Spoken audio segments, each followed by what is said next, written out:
self-made, finding the goodness and greatness within yourself. And it's kind of touched on my background as a kid who couldn't read or write and was struggling in school, and had to pick up the pieces to make the decision to turn my life around and try and go on the journey of progress. And it was just a marvelous experience. Achieving that goal, very, very impactful on my life. Okay, so Carl, you're being very modest there, because yes, you started off with the issue of not being able to read at a certain age, but then you went on to write a book. And what was that like? What was that journey like? It was an amazing journey, because as a kid, that was the thing that I always kind of saw as my weak point. And the strength that I had was drawing. I was good at art. I could make something out of clay, or do some paintings, drawings, things like that. Could do drama, acting, things like that. Anything artistic, I think, have some kind of natural interest or ability in. But then anything academic or anything to do with writing or mathematics tend to be a challenge for me. So I never thought I would become known for doing writing or literacy or anything like that. So to become an author, I'm honoured to be, involved in that side of things, of reading and writing. And my goal is really to inspire other people who struggle in those areas as well, to sort of follow suit and pursue goals as well, and learn that things that may seem impossible are possible. Once you go on that journey and make up your mind, you're going to achieve the goal. Right. And I know that you actually went on to help other, young people. You went into schools and you started to work with young people who had difficulties. And what was that like? And what was it like for you to see them overcoming some of their challenges? It was marvellous. It was great to be even asked to do it. Even for somebody to say, I heard you wrote this book and I'd like you to do a talk or talk to some young people, or I'd like you to do some mentoring with young people. Oh my God, I was so grateful and honoured, because I don't know, it was just a really marvellous experience. Because I remember years ago always thinking, I want to see more positivity, in society and in the community, more positivity. And I've been saying that from my couch, just sitting down watching the news and thinking there's too much negative stuff going on in the world. And it was lovely and wonderful to be able to actually go out there on a stage in front of 200 people and talk, and for the first time in my life really open up about personal things, personal challenges, things that I put on the back burner, never spoke about in years because I just was kind of embarrassed about it. Was able to suddenly find the courage to share those things and inspire other people to sort of think, okay, they're going to go up, they're going to try and make some moves as well and progress forward as well and take a chance. And that's something that I envision doing more and more of that. And I really would like to dedicate my life to doing that, because I just think it's something that's very important, and hopefully it can make a difference to young people coming up and people in general who just want some inspiration in their life. Just hearing you say that, they say that public speaking is one of the, when they've sort of spoken to people about fears and things that they find worse than death, and public speaking is one of those things that people are scared of more than death. And you just wonder, why are we so scared of each other? We've all got, 2 eyes, a nose, a mouth, and a soul. Why are humans being so scared of each other that it's hard to go and speak? Yeah, I find that a lot of people are, and when you break it down, the people in the audience are just the same as you. They feel the same. I don't know. It's hard to really explain, but we definitely do have that fear of doing that. And even some people I know who are loud and very extrovert. I consider myself to be introvert, but there's people out there who are very extrovert. Whereas if you have a party or a get together, live life outside of the party, you hear their voice more than anybody else's. They're in the centre, spinning around. But those same people would not like to go on stage and do the same thing.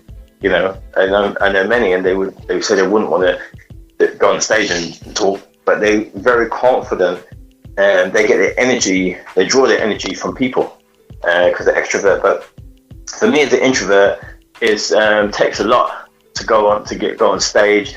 I get myself mentally ready and pumped up, and then I'm good to go.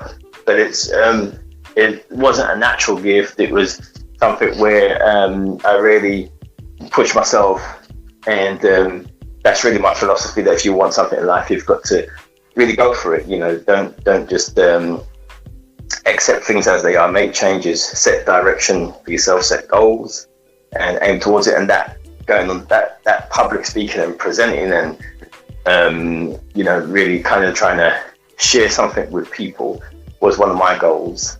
And although it was challenging, it always felt like an accomplishment once I got on the stage and got off the stage and done it, than if I was to sort of bottle out and say, no, I'm not going to do it, you know. And I know in talking to you in the past, you've taken everything from you know, everything that you've done, whether it's modelling, whether it's you know, acting, because you've done so many things, like you said, in the creative, and you've taken it on as a challenge.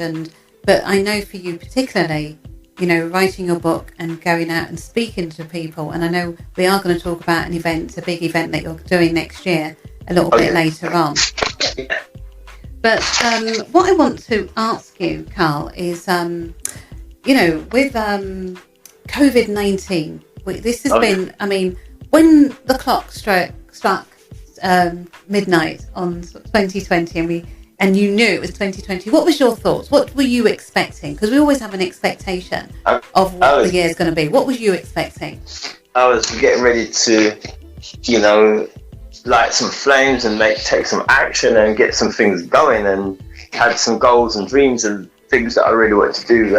Looking at the landscape of having a fresh new 12 months in front of me, and 2019 was really a good year. Did a lot of stuff and wanted to expand on what I'd been working on in 2019 and use the next 12 months of 2020 to really get things going and get back out there again and really start to fulfill dreams. But then when we hit March, as you know, everything turned around, and then instead of it being about socializing and networking and connecting to people in the traditional way or conventional way, it was then the word was self-isolation, social distancing, you know, and be very antisocial, very away from people, very distant, you know. And that's something I've never heard before. 2020, it was always about, let's get together, let's connect people, let's bring people together. And suddenly the message was, no, we have to keep our distances from one another. So it was a very uncomfortable situation. And even with all that I know and been studying, it impacted me in a very negative way in the early stages, when we sort of hit March. And then when I came to a point where I hadn't seen my family or friends in like over a month, and was kind of isolated and on my own all the time. And, you know, I had a little bit of escapism in terms of being able to jump in the car and drive around, but even that wasn't good enough, just doing it all by myself. It's like what Bob Proctor said. He said, nothing's really great until you can share it with somebody. So even going out for a nice drive, it would have been much more fun to have a friend or family sitting beside me and we're talking and cruising around than to be on my own doing it. So it did have an effect on me, and I didn't get to see my daughter for a while. I was missing her, didn't see my mum and dad for a while, and was missing them, my family and everything. And so it felt very mentally challenged, and was feeling a little bit down at times, and had to use what strategies I had to get my mind focused and back on track again, and that worked. Okay, so what did you do, Carl, to get yourself back on track? Because a lot of people are still struggling, and they are scared of the next phase of, you know, COVID-19 coming back. I find for me, if I'm feeling low, it's always down to that voice. Yeah. The inner voice. What's the inner voice telling me? And my strategy is always, as usual, to replace the voice. So I always use audio. Audio always works for me. But everybody's wired up different, and somebody else, they may have to do something else, But I find for me, audio always works straight away. It just overrides the negative voice, and I feel different. I tend to just feel different and start to feel empowered again, and start to get to the stage where I can start to build bridges again. And that's the thing. So you have to try and find out what works for you. It could be meditation. It could be audio like myself. It could be reading books. Each individual has to find out what works for them. But like myself, using a motivational audio may help you as well. Because the strategy is to replace the negative inner talk and play the audio over and over again, so then the subconscious mind picks it up, and then you naturally start to say the positive stuff yourself, even when you're not using the audio. But that's one of the strategies. And also there was a lot of online stuff. So some people were doing online workshops, online talks, things like that. So try and use those strategies as well, those techniques to help pick you up and elevate you.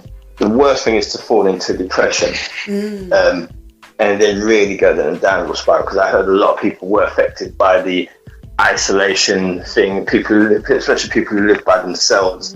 You're just by yourself 24/7, and you're told don't go out. I think at the time you could only go out for 1 hour or 1 hour and a half to get exercise and then come back. And boy, imagine you're isolated day in, day out, and just a 1 hour to do all of that. So the human being wasn't designed to really function that way. And for people who already had depression, and then being in that environment wasn't good. It definitely wasn't good for mental health. Maybe it was good for the body in terms of avoiding the body from getting the infection, but the mind was starved of nutrition.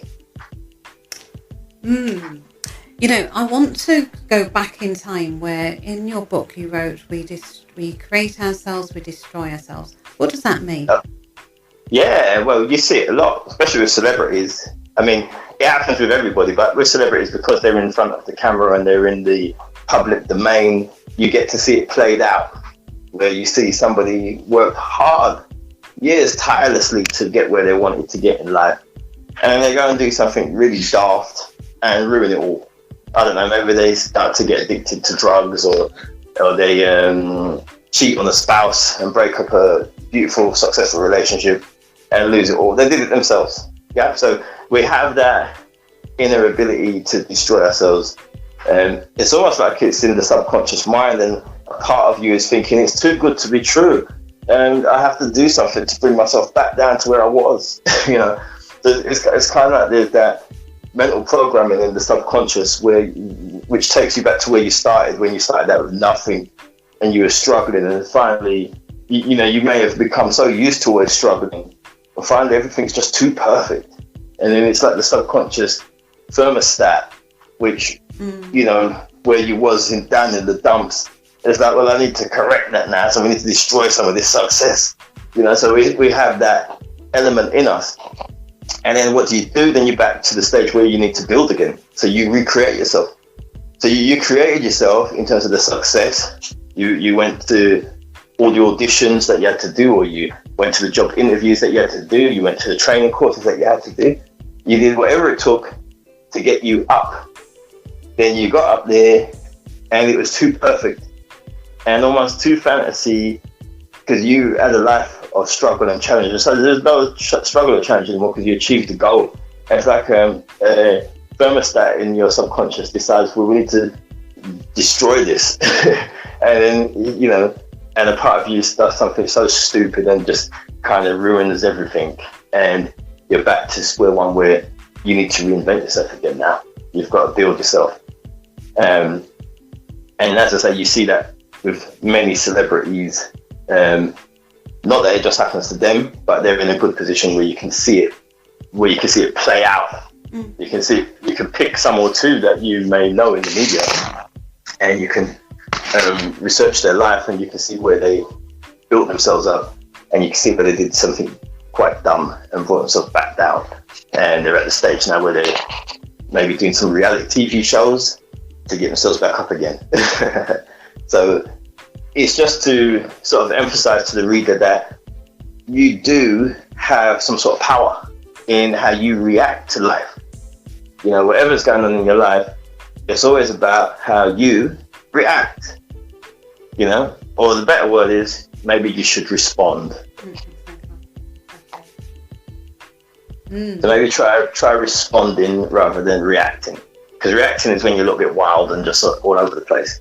But responding is when you start to think about the situation, you start to engage your intellect, your intelligence, and start to put some ideas and start to rebuild.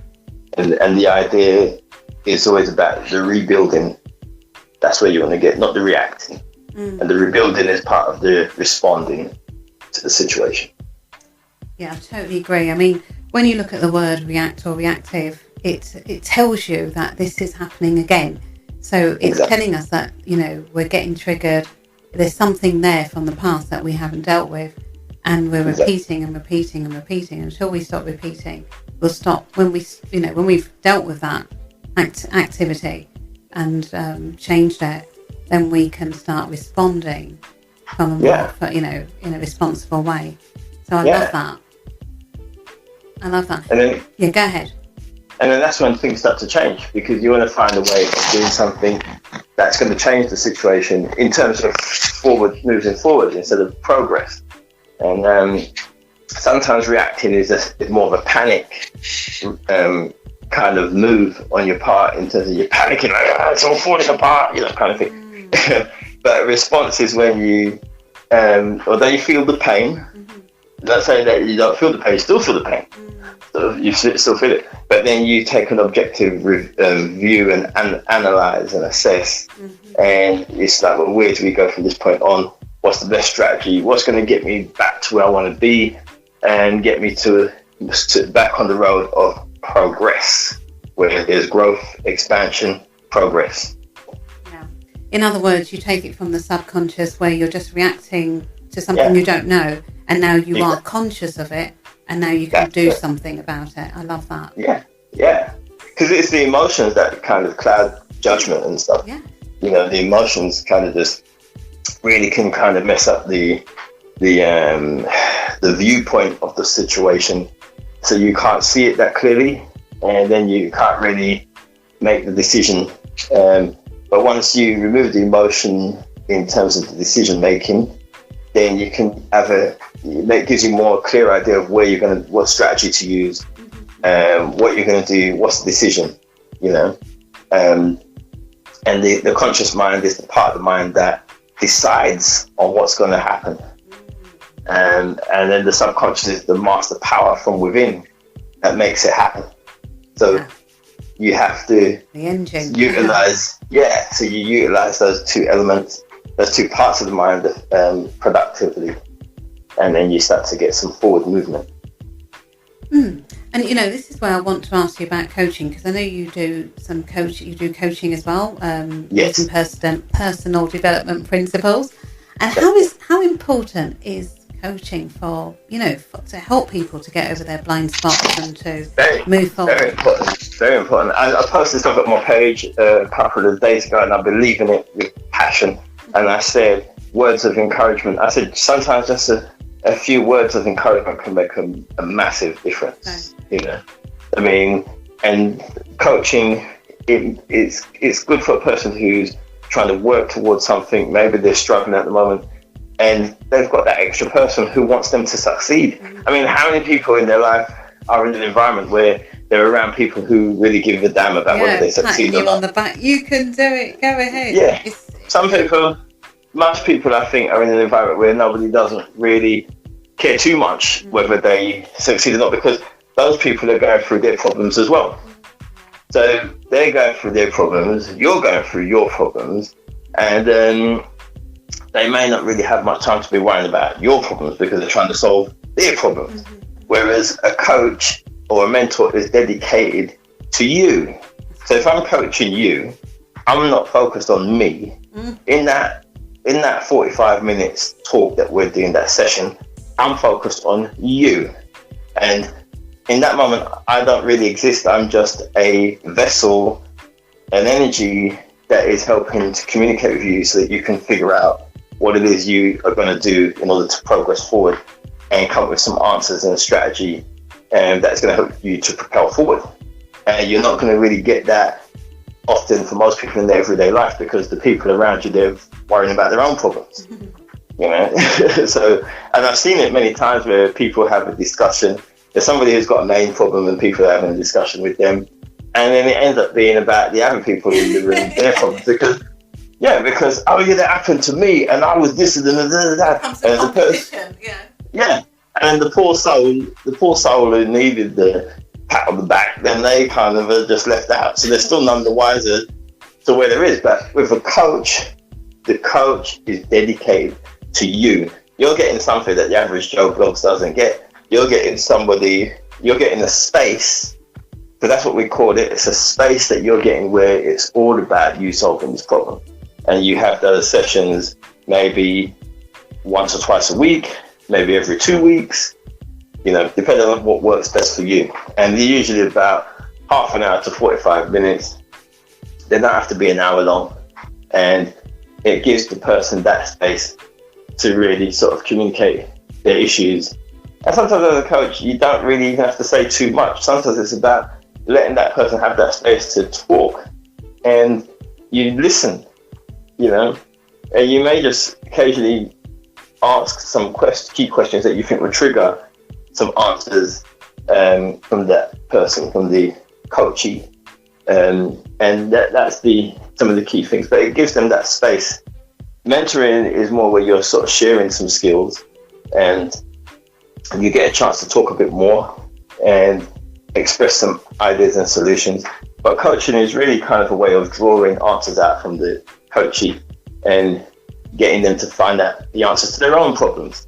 So then they own it, because they came to that conclusion, then they own it, rather than me saying, do this and do that, because they may not really relate to me saying do this and do that. It might sound so foreign to them. But if through the conversation they come to that conclusion, then they feel more like they'll own it, because the talk led to that, you know, the conversation led to that conclusion. They feel more like they own it than me just saying randomly, you should do this or do that. So that's what I love about the coaching side. And the mentoring is good too, because then you can give direct strategies and information up front, really, which is good. But it does give an individual that space, and I think it's a very valuable thing for people to have that space where they can focus purely on their problem. Yes. Yeah. Yeah, I love that, because, as you say, you know, even if you've got your loved ones, whether it's family, whether it's a partner, whether it's, you know, whoever, you know, co-workers or what have you, people are around you for how you make them feel, you know, how they feel. And, you know, so it's not really about your goals, your dreams. People don't really always care about your personal goals and dreams because they don't live inside your world. But like the coach is there to, like you say, to provide this safe space where it's all about you. And it's all about you. Yeah, that is magical. It's very, very different. It's not the same as any other kind of conversation or relationship. Because the coach is focused on your goals, you're focused on your goals.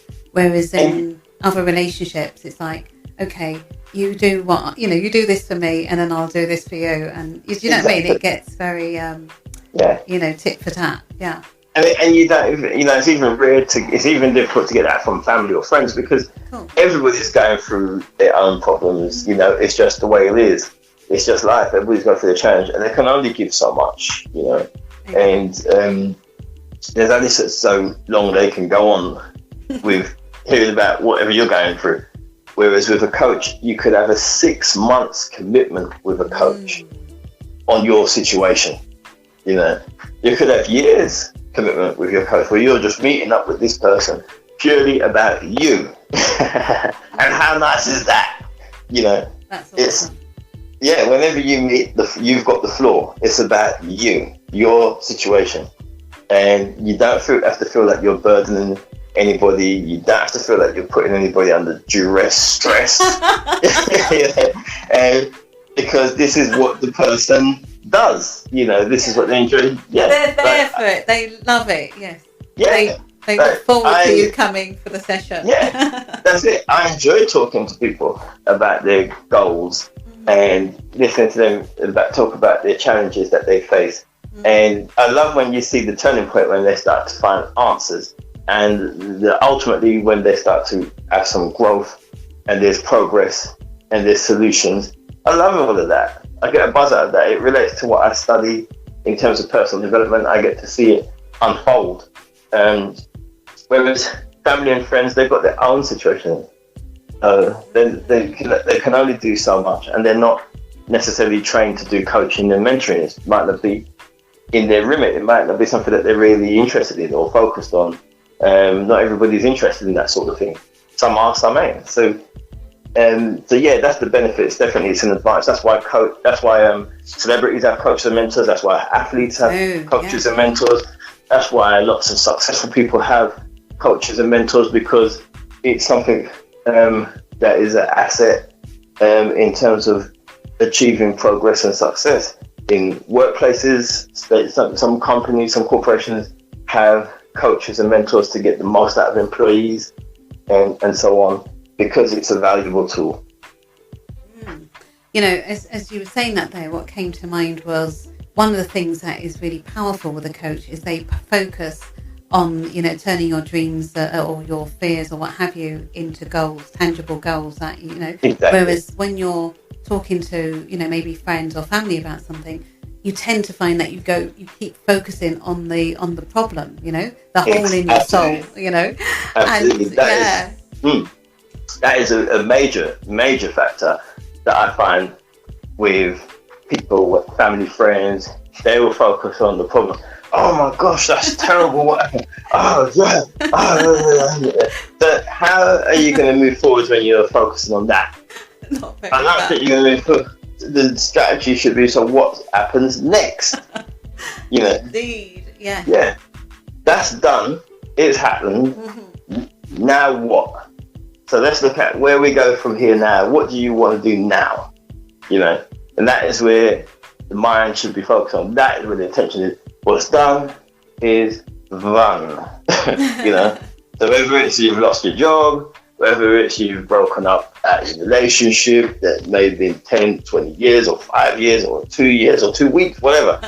If it's done, it's done. So now what next? Let's focus on where we're going now. Let's not focus on past, because past is what it says. Past, isn't it? It's past. Yeah, it's past. So, it's called a past because it has passed. It's gone. So let's focus on fresh, new, exciting ideas, powerful visions of you being where you want to be. Fun, excitement, a challenging, exciting life, adventure, some fresh new goals that's going to make you fire you up and make you feel excited, make you fly out of bed. That's what you want to be focusing on, not things that have gone. And that's where the conversation is about when it comes to coaching and mentoring, not when you're just talking to somebody down the street. Yeah. That's different. Yeah. So you're forward thinking and you're moving forward, and sometimes you actually find that by focusing on the future rather than looking back, you actually find that that situation, there's that saying, behind every cloud there's a silver lining.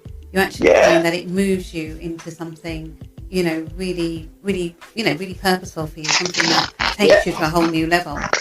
Exactly. And that situation that you're going through could actually be the turning point that's going to get you to fly and find your true self and live the life that you wanted. Sometimes it doesn't. It's obvious. It's not always obvious. Sometimes the blessing is in disguise, as they say. So when it comes to progressive talk, we're always talking about moving forward. We're not talking about the past. It is what it is. So, Carl, we've talked about quite a few things that you have done Oh yeah. in your life, and there's an event taking place next year, Yeah. big event, the Ignite Live event, Empowerment Convention 2021. And I know you're going to be a speaker there, and I know you're not going to give away what you're going to be talking about, but can you? But can you kind of give some highlights as to what the event and why you're so excited to be part of that lineup? Oh yeah, it's an empowerment event. It's Ignite Live event 2021, and I was actually looking forward to that in 2020 because that what we touched about before when we talked about what was I thinking about when we hit January 2020. That's where my head was at, because I think initially we had it scheduled for May. Then I think it was changed to June, and then when what happened, then it was like, wow, where are we going to go? So that was where my head was at. I'm going to get pumped up, charged up, and ready to jump on the stage, and let's do it. Let's go for it, So now we've rescheduled it, and we're going to be doing it for next year, 2020. So it's going to be on the 16th and 17th of April 2021 in Bath, and its organizer is Rebecca Adams, who I've had a chance to speak to, and it was a guest on the the inspirational series that she had, where she speaks to people who've been through some challenges and so on. It was an honor to be on that last year, October. So yeah, I'm definitely looking forward to being on that to being part of that event. I'm honored to for Rebecca actually invite me and say, feeling unworthy to be on the stage and talk. So I'm honored to do that. And shout out to Rebecca Adams, and thank you, Rebecca, for inviting me to be a guest speaker at the Ignite Empowerment event coming up on the 16th and 17th of April 2021. Be there, get your tickets, make it happen. Okay, and the place to get the tickets is bit.ly, so that's bit.ly/ILE 2021. And it just so happens that I'm also on the bill as well. And really, honestly, I tell you what, right? I tell you what, you're talking about all these goals, and I suppose I'm just humbled, really humbled to be part. That's the best way. That's the best. That's the best mindset, best attitude for success. I just sometimes think about some of the things I'm doing now, and I'm like, no way, the shy, socially awkward person that I am, and I'm out there, and it's really funny how life does that to you. In my past I was pushing somebody else, and then life kind of like went, no, it's you. It's really weird how you're thinking you're meant to be doing something else, and I think that's a massive compliment for you as well, sis, because that is what it is about, is when you're going, those are the goals that are worth going for. The ones where you sort of think it's unlikely that, you sort of see yourself as, I'm unlikely to be doing that sort of thing, which is how I felt myself. So, and as you mentioned, being shyness, totally relate to that. But that's what makes the goal so valuable and worthwhile achieving. And that is the breakthrough goal. That's the best ones, That's the best ones. Yeah, but I want to go back again with you, because I want to talk about when you got that, you open, I don't know if it was you got a post or what have you, and you open that package and your book was. Oh yeah. What was that like? That must have been. I haven't had that experience yet. But what was that like? It was wonderful. So this kind of goes back to a long time ago, 2011, even 2010. I really do work with vision. I work with the vision, the image. I work powerfully with visualization. So long before things happen, I already see it in my mind. So I had the vision in my mind of a box, brown cardboard box with the books in there, and me sitting down on my couch and wearing my t-shirt, my jeans, and I'm opening the box and looking at the book for the first time. So, you know, I've studied like what Bob Proctor has said, what Abraham Hicks has said, what Earl Nightingale has said, what Napoleon Hill has said. So I always do the visualization. So I've been doing stuff like that from like 12 months before the actual event.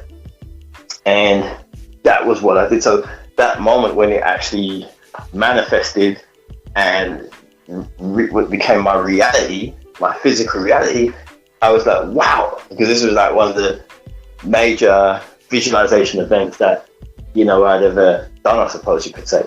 And I had a vision of giving a copy of the book to my mum, and that was a powerful vision because mum knew the struggle that I went through at school and stuff like that. So it was a major event having that picture of me taking the book out of my hand and passing it to mum, and that physically manifesting as well. So I was it was definitely one of the best moments of my life.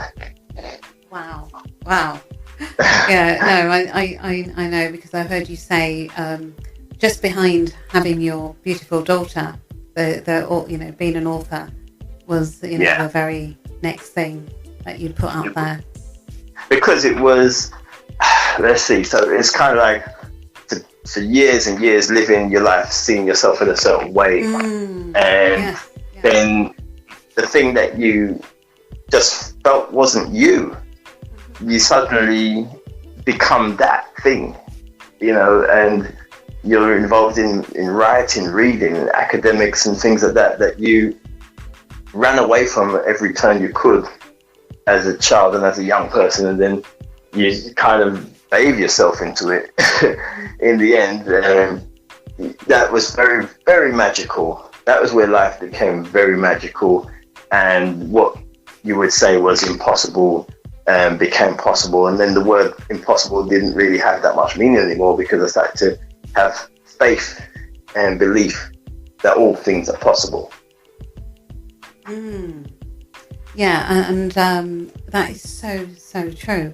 And, you know, Carl, you know, we've talked about so many things, but you've actually been able to succeed in the things that you set for yourself, the goals that you've set, quite big goals as well.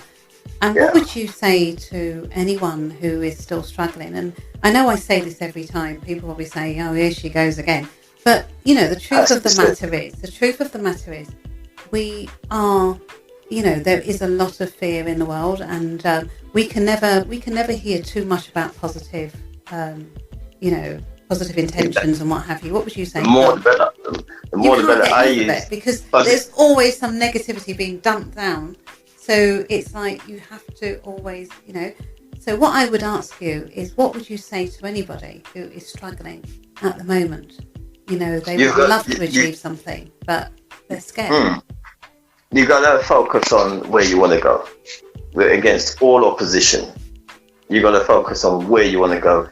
Even when it looks like it's impossible, when it looks like everything's falling apart, everything's catching on fire and blowing up, and it's like it's a complete madness and mayhem, you got to stay focused on the dream and the goal, and you got to keep your vibration positive. So don't be listening too much to the negative.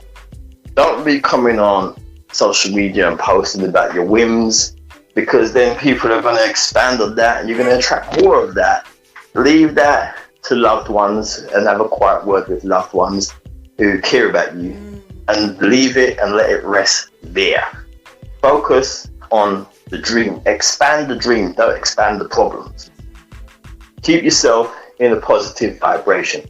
Do what makes you feel good, so you don't damage that thing called the body. Because when you're in a negative vibration, you put so much stress and wear on your body and you become unwell. So you need to keep your vibration positive, so that thing called the body is in a positive vibration and stays healthy and well. Focus on your goals and dreams and work towards it. And despite your current reality, things over time will start to change. As I have seen myself, it has happened many times. You know, I've seen in my own life where things exploded, fell apart, and within weeks, wow, things have turned around and it's beautiful again. Wow. That in itself, just hearing that is magical. Exactly. And it is magical to be personally experiencing that, because I'm like, wow, this stuff really works. Yeah, exactly. Oh my God. Yeah. Because at the time of the event, the tragedy, I'm thinking, oh my God, I'm human just like everybody else, you know. Exactly. You know, and I'm feeling hurt and so on, but then I get back to what I preach and start to get the mind focused again. Even though I'm feeling down and I'm feeling hurt and pain, I get the mind focused again. Then I'm starting to feel healed again, mentally healed, and then I start to feel empowered again. And then the mind starts to give me the answers and the strategies and the actions that I need to take. Yeah. And it's like something else is taking over me. I mean, if you're from religious context, you could say God is within me and taking over me and directing me. You know, from a spiritual point of view, you could say it's positive energy, it's connection to the ether. You could use all different terminologies that you wish to use, whatever resonates with you. But you find that you start to perform at a higher level, which helps you to start to connect to the people you need to connect to, which is going to help you to progress and fulfill your dream. And then you look back at that tragedy and you can see the parallel of, oh my God, this is where I was just literally a few weeks ago. Yeah. And wow, look where I am now. I'm back again. I'm back. And you're like, this stuff works. It's real. You know, and you jump for joy and you're like, I'm back. You know. Oh, wow. So don't give up, people. This stuff is real. Stay focused. I've lived it, breathed it, done it. No, you're so right. I think, you know, sometimes people think that, you know, when you start believing in, you know, you believe in a higher power or what have you, like you said, whether you call it that power God or, you know, that, everybody's different. So whatever you feel works for you, you know, impose or not. It's people think that you will never feel those human feelings of, oh my God, how could this happen to me? But like you said, you know, yes, it's okay, you know, because we're human. It's okay to have that little feeling of disappointment, hurt, you know, we are human. But then when you realise, you know, I can't carry on like this, you know, because I've been there and with certain things, and I realise, hold on, you know, I can't stay like this indefinitely. No. So you pick yourself up, and like you say, you start using what you know, and before long, you know, you're back. Yeah, you're back, and sometimes you're back even further forward than you were before. Yeah, you come back stronger, and you start. I like that. There's something Abraham Hicks mentioned. And just when sort of touching back on what you said when you said like, you know, it's important to allow yourself to feel. You know, so in that moment when you're feeling hurt, don't sort of think, oh no, I'm feeling hurt, I shouldn't feel. You know, allow yourself to feel that way. It's not a problem. Abraham Hicks mentioned something in her talk that I was listening to a couple of weeks ago when she said about momentum. You know, she said about momentum. She said like if somebody was skiing and they, I don't know, they fell. Yeah. She goes, you couldn't suddenly just say to them, stop. Exactly. They're falling, right? So you got, they're like, yeah. So she said, like, they're in a momentum. So you got to just allow that just let it reel out, you know. Once they land, then they can get back up, you know. Let them land, yes. Yeah. I love it. So, you know what I mean? So, you have that situation, something bad's happened to you or something challenge, might not even be really bad. You may interpret, it's how you interpret it. The meaning we apply it's your interpretation that is bad because you don't really know what the hell's going on. So from your point of view, you're going to think that bad, but it wasn't really bad. It was called change. It was called change. But if the way it was presented itself to you, you presumed it was something that was bad happening to you. And because you can't see the conclusion yet, right. So you know you have to allow that to just reel out, and then like going back to what we said a little while ago, you respond, not react. Respond, because now the momentum's over. Now you've landed, and now you can stop, you can reassess, you can analyze, you can observe, you can look at the situation, and using the powers that you've been given, your intellect, your intelligence, your abilities, your skills, your wizardry, your talent, you can start to decide, well, I'm going to go here. And then you can decide to work towards that goal and land there. Yeah. Right. Oh, I love it. Yeah, and in a matter of time, you will arrive. In style. Absolutely. I love that. You know, wow. You know, we've looked at so many things, and I know, again, with COVID-19 and all the rest of it, I know you're a big proponent of exercise. Talk to us about exercise, why you got started, why it thrilled you to get into it, and why you still do it today. Love it. Tell us what is good about exercise. Come on, people are like, I'm tired, I can't do that. Nah, it's wonderful. You know, it always baffles me when I see people don't use the muscles and athleticism and masculinity and ability and their physical powers that they have. They don't use it. They just sit down. I don't understand that. They just sit down. You just sit down all the time. Every minute sitting down, and then you wonder why you can't do this and you can't do that, and you can't do the things that you want to do because every minute you just sit down. You know, from when I was 17 years old, I considered myself to be skinny. My mum would say, "You were slim," but I always thought I was skinny. But anyway, that's another story. But I decided to lift weights, and sis, you play a part in that because. Yeah. By the way, this is, you know, you might say you just said you just took the cat out of the bag, but yeah. Go on. Yeah. Go on, bruv. But it was a case of going around the siblings' house, and they had two little weights there, and then saying to that sibling, "Can I borrow your weights?" And I never gave them back. So I do apologise, but naughty. But it was through those two little like dumbbells, curling those dumbbells, and then buying bigger ones, heavier ones, and then starting to read books and starting to get really into it. That helped a lot. And another factor was it built up confidence. I found my body was responding better. I used to have nosebleeds. Used to always have colds and flus. Was always weak and sick, or you know, just was always vulnerable to any sickness that was going around at the time back in those days. And then with the weights, everything just worked so much better. Suddenly I felt stronger, fitter, mentally, physically, everything. And also improved lifestyle, because at 17 I was starting to explore smoking and drinking. I was going to become an adult that would be buying a couple of cans and having my packet of cigarettes on my shopping. I can't imagine. Yeah, people know me now. They know that I don't get into any of that stuff. But you know, everyone has their little exploration in the old young days. Yeah, and then I got into lifting weights and working out.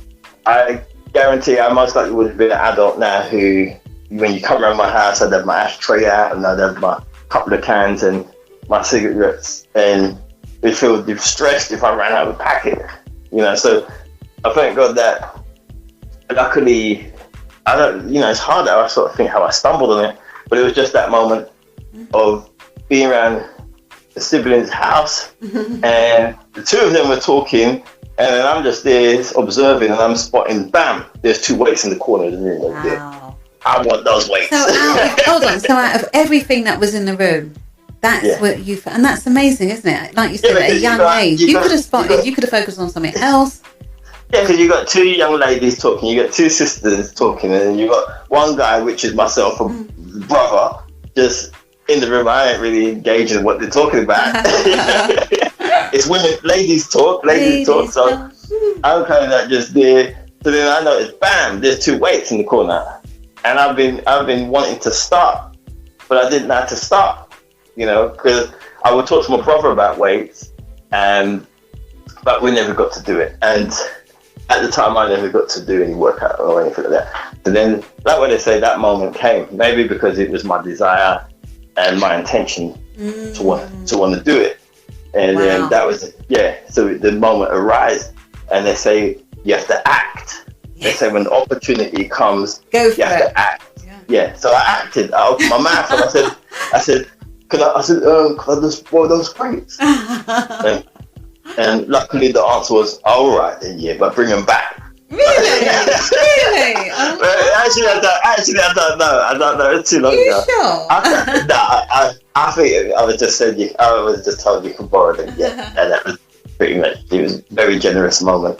And so I took them, and the rest is history. I bought more equipment. Of course. So I started off with those, and I was just curling. And I remember my friend at college said, "Yeah, but when you first start curling them, the next day your arms are gonna hurt." And then I was like, "Oh, okay." So then that happened. The next day the arms did ache, and but I used to love the aches because I felt like I did something, and you could feel the shape of the muscle when you did feel the ache, the curve of the bicep, and all of that sort of stuff going on. So I didn't mind feeling the aches and stuff like that. I loved it. And the more stronger I got now, I don't really feel anything now when I work out. I'm just so used to it. Wow. I just love it. One of the reasons why I brought that particular subject up is because I also wanted you to explain the title of your book, because a lot of people do get kind of confused with the title of the book. And self-made. Yes, and I know that you're not seeing it in a sort of superficial way. I didn't mean it that way. For those who didn't understand, don't be upset. I didn't mean it that way. What I meant is you have the power of your choices and your decisions, and that doesn't mean that you do everything by yourself, because the book's called Self-Made, and some people will say, nobody's self-made, everybody had somebody help them. And I'm like, I didn't mean it that way. I've heard you say this I've heard you having to explain it so many times. Yeah. But that's a good thing, though. It's a good thing, because, if the title was something a little bit, that was... people wouldn't have asked, but when they have to, when you have to explain it expands, That's why we have work. That's why we have the self-made workshop. That's why we have the self-made book signing event. That you can come and ask me, what are you talking about, Carl? What do you mean, Carl? How can I do this all by myself? Help! And I can say, all right, take a seat. Do you want some water? Do you want something to drink? Let me break it down. All right, let's meditate first. Right, okay, let's do it. Let's talk. Yeah, let's take it down. Take a deep breath. So it's basically what you can do right now, And it's like you've got young people, may have a young child who's in and out of trouble, always constantly in trouble. Okay, so you're giving them the mentor, you're giving them the coach. They've got the teacher, they've got the program. Kids still in trouble. Now, when does the change come? So you've got all that help and that support. When does the change come? Now, the change comes when the child decides they've had enough and they want the change. Yes. When the child says, I don't want to be in trouble anymore. I want to be number one student. I want to be successful. I want to achieve. Yes, I know that I'm from a poor neighborhood. I'm from a poor background. I know that I'm struggling. I know I live in an environment where there's violence, there's mayhem, there's chaos. I want a better life for myself. I want to achieve. I want to progress. I want to be somebody. That's when the change will come. And then that child will utilize that support. But you can throw all the support you want at anybody. And if they don't want it, it ain't going to happen. It ain't going to happen. It's true. You can give them everything. And that's a fact. You can't argue with me on that. That's a fact. That is a fact. I could say to you, right, you need to be up. I remember when I was doing Grange Hill as a kid. And they said you got to be, I think I used to have to wake up at 5 a.m. in the morning. Oh.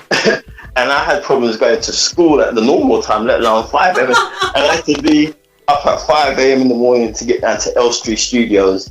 To get ready. Now, if I didn't want it, you know, you could give me the opportunity, it ain't gonna happen. You know, I struggled to even get out of bed for school, and that started at 8:45. You know, you didn't have to get up that early for that, and the school was on the same street as the house, so we only used to walk to Millfield School and back. You know, that wasn't too bad. But for Grange Hill to go to Elstree Studios, you had to be up at 5 a.m. We had to get to Mile End to get the chaperone and to take me down to the studio with all the other kids and stuff like that on the coach. Yeah. So the person has to decide they want it, you know, and that is what self-made is about, because you could say, oh, it took this celebrity, that celebrity, they had the this and they had that. If the celebrity didn't want it, they ain't gonna go nowhere. Their performance will be crap, you know. But when the celebrity wants it bad, they're up at 4 a.m. They're practicing. They're practicing. They're pushing. They're fighting for success. You know, and people will not really want to support you and help you if your heart isn't in it anyway. It's true. You know, it's true. The driving force is from you, and you can study any successful person, listeners, and any celebrity or any achiever or people even in your own family, in your own life, and you will know, and even yourself, and you will know that when you achieved was when your heart was in it, when you gave it your best, you know, when you pushed yourself, you know, because if you don't care, no one else doesn't care. They get somebody else. There's a lot of hungry people out there who want it, and if you're only giving 3%, right, then the person who's going to spill blood and sweat, they're going to take that person. That's the person I'm hiring, you know, because they ain't going to waste my time. You know, I know I'm going to get a result, and that's what it's about. So that is what self-made is about. Yeah, sure. If you're starting up a business, you're not going to do it all by yourself. Didn't mean it that way, but the idea is going to come from you. It's your vision. Then you're going to get the people on board to make it happen. You know, that's what you're going to do. But it's your vision. The onus is on you. When I wrote the book Self-Made, it was my passion, and then I got the people on board, and they only supported and helped in terms of, like, I got my editor, I got my publisher. They wouldn't give a damn if I didn't give a damn. You know, but because I cared, and they could see in my face that I cared and that really meant something to me, and I was passionate about it, and I wanted this bad. That's what they made. That's what persuaded them and pushed them to say, all right, all right, we'll do it, you know. But if I was just like, well, yeah, you know, I think they would say, well, yeah, I'm going to have a coffee break or something. I need to get something to eat. I'll phone you when I see you, you know. But they could feel your energy, your passion. That I really believed in what I was talking about. That my heart wasn't, that this meant everything to me. That this meant the world to me. This is what I want so bad. And that's what made people decide to respond. The burning desire, yes. The burning desire. So, and that is all self-made really means. It comes from you. You know? Those people that come to assist you, that's law of attraction business. That's the manifestation. It says you would attract people, places, circumstances, situations to make it happen. That's all that is. The moment you give up that vision, those people will go somewhere else. You know? We really have to understand that. If we're going to try and make some progress in our life, we need to understand that. You know, it comes from us. Yeah, you know, as you're saying that, I just thought of, you know, when we talk about the higher self, so I'm thinking the higher self made, so the highest within you. Yeah, that inner being. Yes, that inner being. That's what self-made is, the being, exactly. The self, the true self, the authentic self. Absolutely. And the inner self sees more than what you can see at this level, you know, and that's why you find sometimes things are happening a bit strange that you don't understand because you can't see the full picture yet. You have to let it manifest. You just like what Abraham Hicks says, you only see the part. Like what Martin Luther King said, he said, take the first step. You don't have to see the whole staircase. He said, just take the first step, you know, and that's what he said. Abraham Hicks, the momentum, you know, let the momentum, you know, reveal itself, land. And then when you get up on your feet, you can observe and you can decide. Wow. Make a decision. Wow. And you know, that word decision, we use it so loosely. How important, Carl, is it for us to, when we fall down, as you said earlier on, we went through the momentum, how important is it for us to make a decision? Very and important. not stay there? Vital. And not stay there, yeah. It's vital. It's part, and you must honour that decision and make it happen. And that is usually where the turning point comes from, the decision that's been made. And that's part of the responding process to the situation. You've analysed it, you've observed, you've given it thought. You're not in the panic state of react. You're in the state of respond. Mm-hmm. And you've observed the situation and come to the conclusion and decided to make a decision on what's going to happen. Mm-hmm. And then you start to visualise it and you start to take the action. The ethos will give you direction. Mm-hmm. On what is going to happen next. And you'll be surprised at yourself, because you'll fix yourself in that state where you're feeling down. You find yourself performing at an amazing ability, skills and abilities you didn't know you had. You're responding, you may be wiping tears from your eyes, but you're still actively taking action, and suddenly the situation is starting to be some progress, and you'll find you're starting to heal. And there's an immense feeling of power within yourself that you didn't know you had, or maybe hadn't experienced for a long time. And suddenly you've arrived again and things are getting better. You know, and the word decision means to cut off from. And Carl, how important is it for the person when they make the decision, for them to not be wavering, you know, like somebody else says, oh, you know, you can go this way, and now someone else says, you can go that way. How important is it for them to say, this is what I want, and this is what I'm going for? You got to know it. You've got to know what you want, and you've got to stay on track. And those around you who may be trying to assist, they mean well, and their heart is in the right place. And it's good to have that support network, but you know what you want, and you've got the vision in your head, and you've got to work towards that and stay on track towards that. Don't waver. Don't waver. That's what I'm saying with self-made. That's you. That ain't everybody. That's you. That's from you. Yeah. You know, and that's coming from you. That ain't coming from nobody else. That's your decision making. I've got this vision. This is where I want to go. This is where I'm gonna go. You know exactly what you want. You own it, and you make it happen. And before long, it will arrive in style. Yeah. And you can definitely, you know.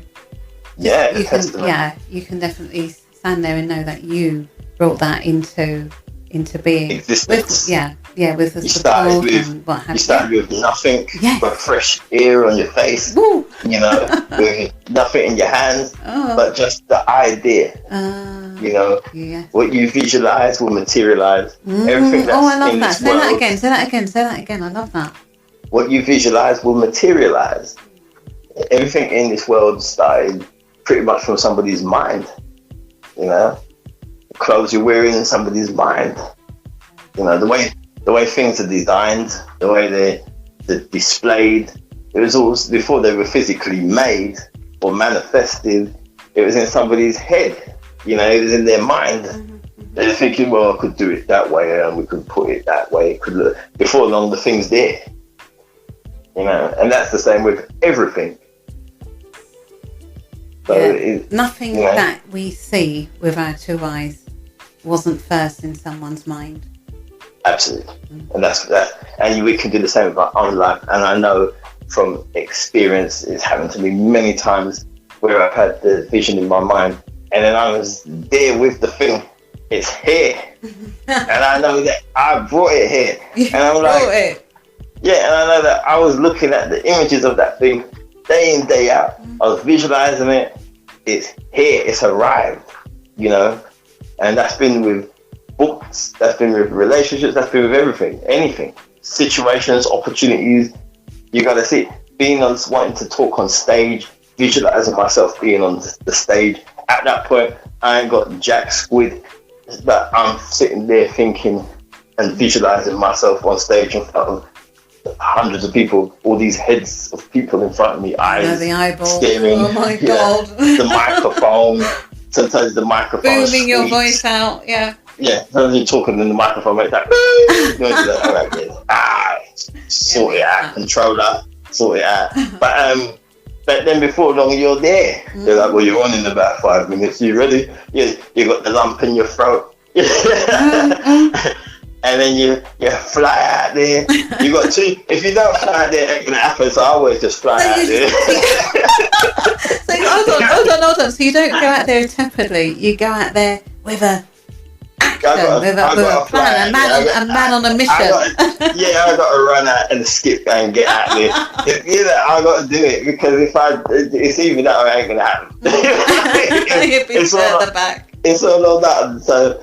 When the name is Carl Foster says, well, you just got to just say, You know what, Carl? I wonder. I don't know if you've ever seen Eddie Murphy. Eddie Murphy, he has a crew with him, and you see the whole lot of them. They all walk together, and then it's like I don't know what happens. All you see is Eddie Murphy like whoosh, on the stage, but he's like sweating. He's nervous. He's got the butterflies, and he's got the crowd around him, and then.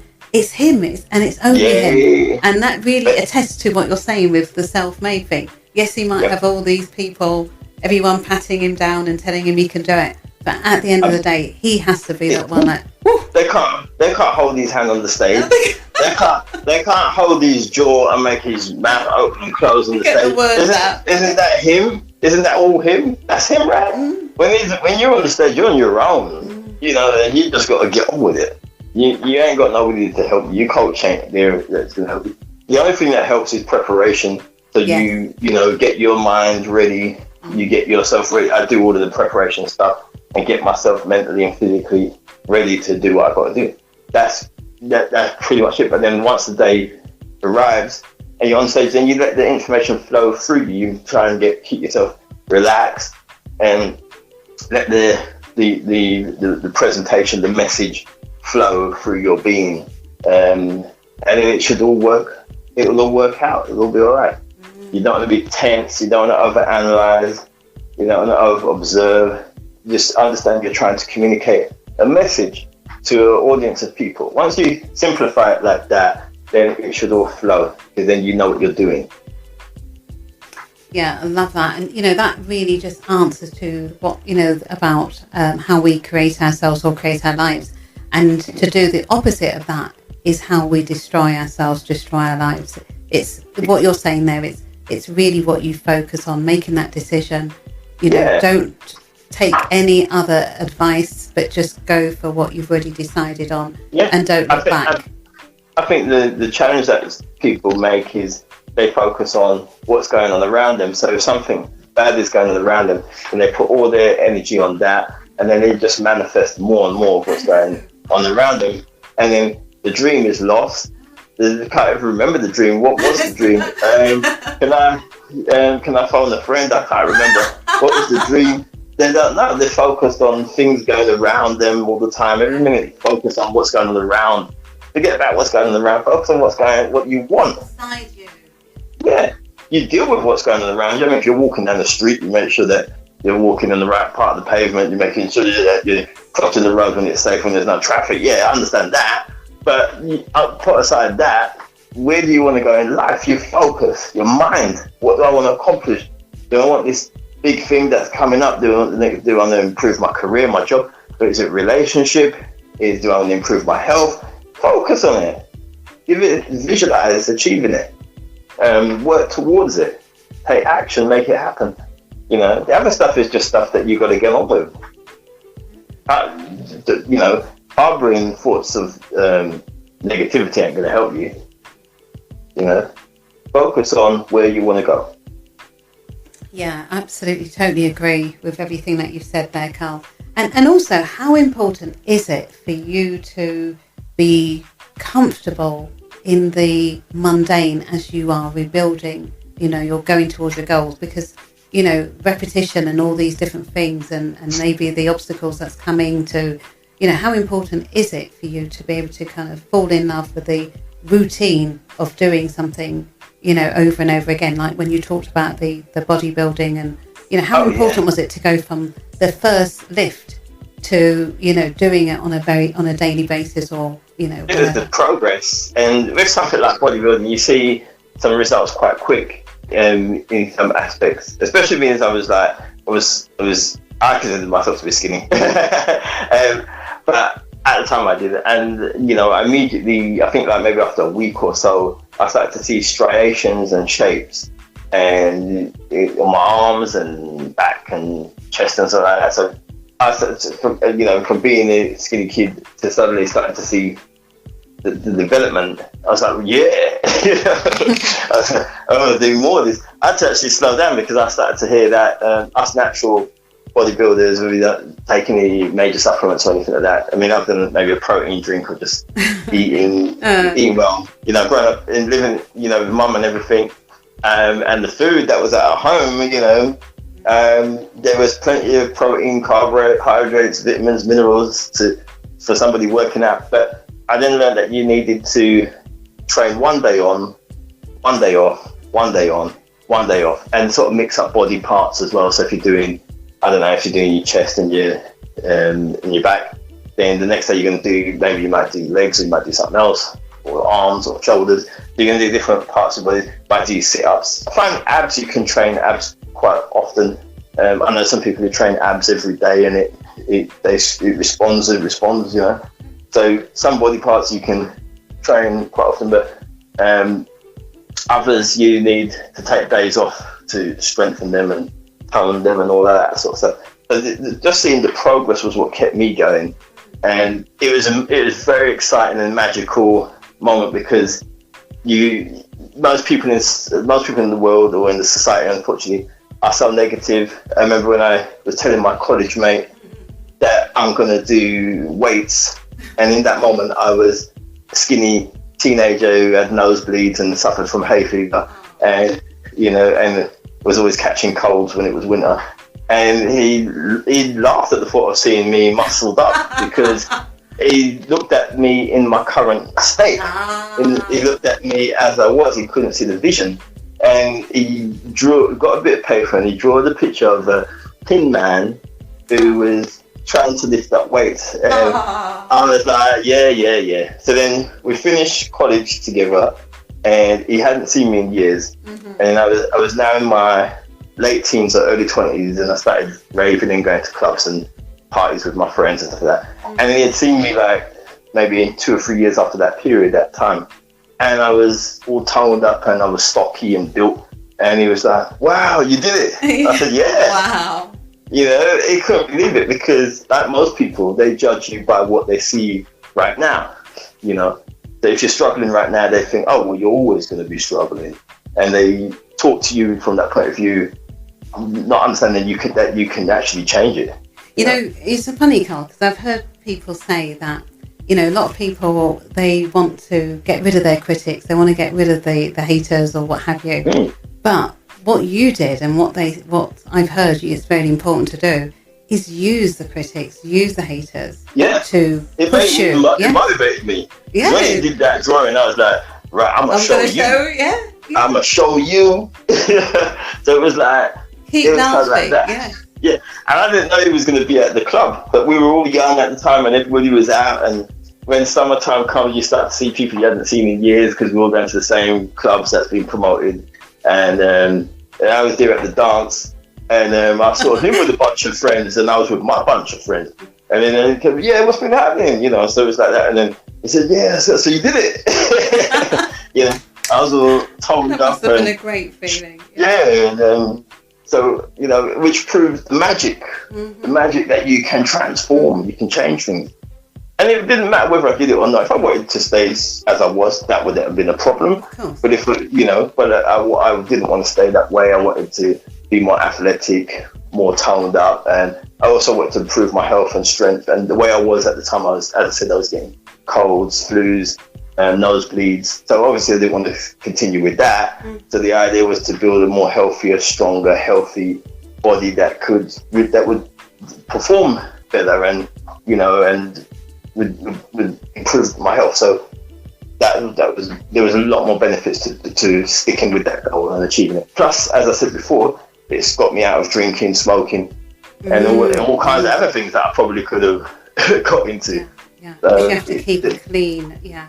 Yeah, you got to keep a clean life. Even though, when saying that, I have gone to the gym, and I've seen some people spoil it, where outside the gym they're lighting up, and you sort of think, God, you've been in the gym strengthening your heart and lungs, and now you've come out and you're putting nicotine in those lungs. But hey, do your thing, you know. So there are people who don't follow it to the core, but then that just means you've got the outside look, but inside something else is going on. But then you want the whole thing. Yeah, and I think, you know, bringing up the, you know, that you did that, I think really is a good analogy for people to see how, you know, because, you know, when someone changed physically, everyone can see it. And it's a really good analogy to help people to see how whatever goals he was or shocked. dreams. He was absolutely, he was shocked because he was thinking from average Joe Blogg's mindset. That what you see, this is what I see. This is how it is. It. It's always going to be like this. Yeah. Nah, it can change. You can change it. Yeah. That's the magic of life. People are not living the magic of life. They're living mediocre. We need to start to tap into the magic of life. How you can transform things, change things. We need to start to tap into that transformation that all human beings can do. You know, we need to stop looking at this is where I'm at, so this is it. No, that's rubbish. You can change it. You could be broke down in that. You could be unemployed. You know, you can change it.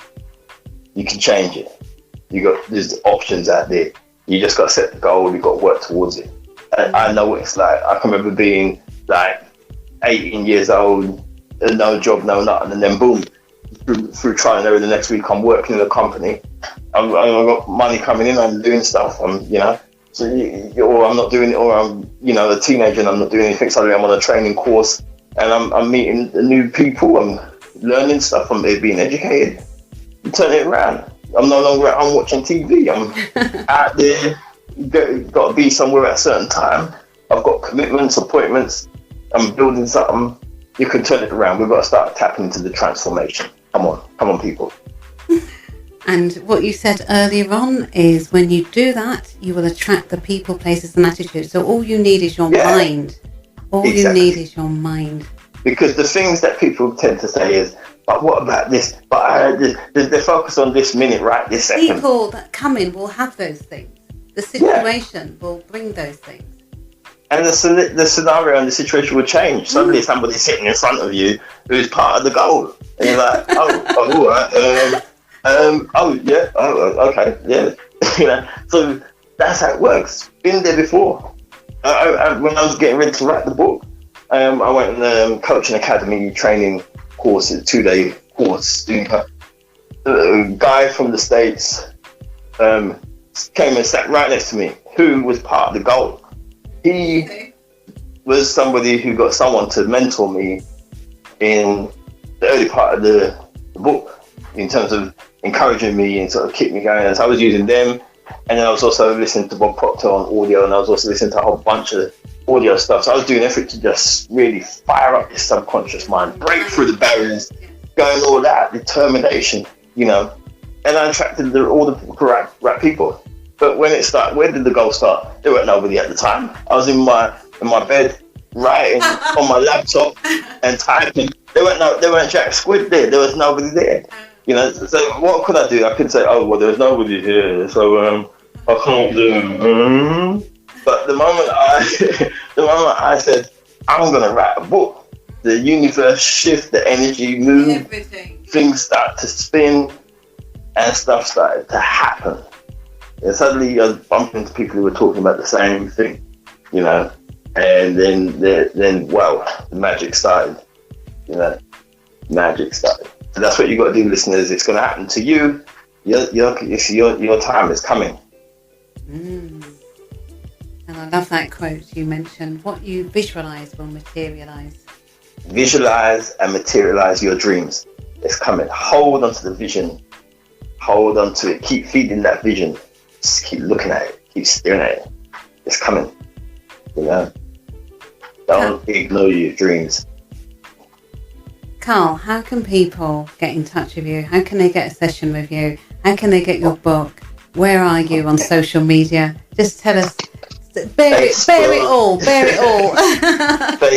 They can get me on Facebook, Twitter, LinkedIn, and then there's the Self-Made website, www.selfmade.me.uk.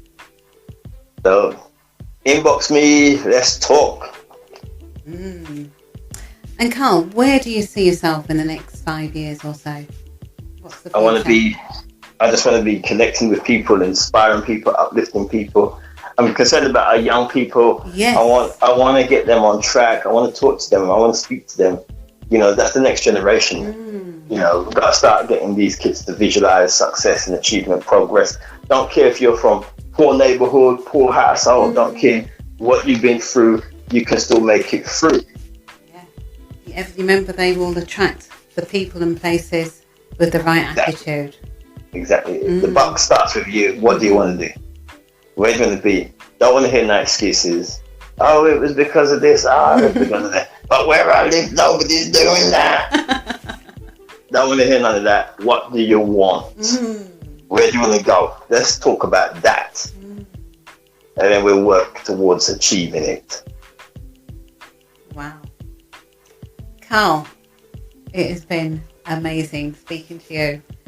And it's been a pleasure. Wow. Anything else you want to add? You've said so much. I could I've been scribbling away throughout the conversation, and I really feel, honestly, I feel like I've been moving so much because I've been like, yeah, everything you're saying. So anything else you want to say to the people before we end this segment?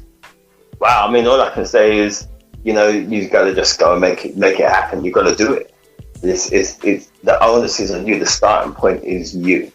You know, you've been waiting this long. The situation is the situation. Now it's time to change the situation and start to manifest the dream. No more excuses. Come on, let's get it going. Let's do it. Carl? Yeah, keep doing what you're doing, and you've always got a place here on the Imani Speak Show. And, thank you. It's a pleasure. Have a great time manifesting, visualizing, and materializing wonderful goals. That's right. We've got to feed the dream. We have to keep feeding it. That's the key thing. And then we must act as well. Yeah, action. When you look at the word attraction, action is built in there. Absolutely. So it's been a pleasure being on the show, and I hope it inspires people. I hope it triggers some action. I hope somebody is going to make some moves and make things happen. Yes, make it happen. And it can. Even in 2020, you know, people are still making it happen. Absolutely. 2020 is just change. That's what that's about.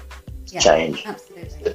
It's change for the better. People have done a lot of self-reflection this year and looked at themselves, and it was high time because people were so busy before.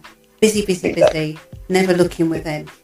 With the lockdown, we've had the chance to think, to put the brakes on and have the chance to finally think and observe, analyse and decide where we want to go next.